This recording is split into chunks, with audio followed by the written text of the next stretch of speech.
Hi, this is Shelley Sparks. I'm coming to you from my own garden again with a report on what has happened since I removed the tree that was destroying this planter and ruining the integrity of this post.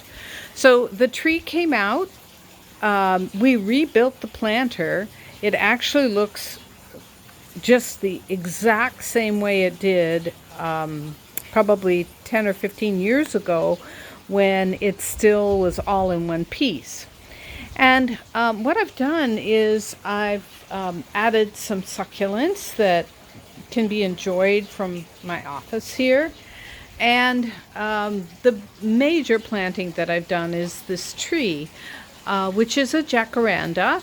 It is it's not as drought tolerant as I would like, but it's in a planter with other medium water plants. The shrimp plant here is a medium water, and the wisteria here is a medium water. So all of the water usage in this little planter area are the same.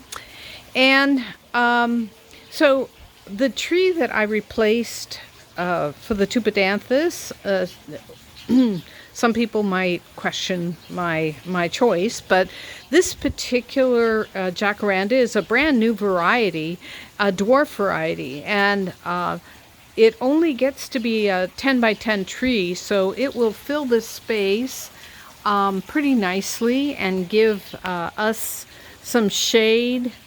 As you can see, there's my office, and this is the west side. We don't have a sunny day today, but during the summer this gets really hot and can use the shading. So a nice lacy tree, and it has beautiful blooms in another couple of months, and one of my favorite all-time trees. So this is the reason that I've made these changes, and I'm looking forward to enjoying my garden again as it develops anew. This is Shelley Sparks. If you'd like more information about landscape design, check out my website, www.harmonygardens.net, or my book, Secrets of the Land, Designing Harmonious Gardens with Feng Shui, available on my website or on Amazon. Thank you for listening.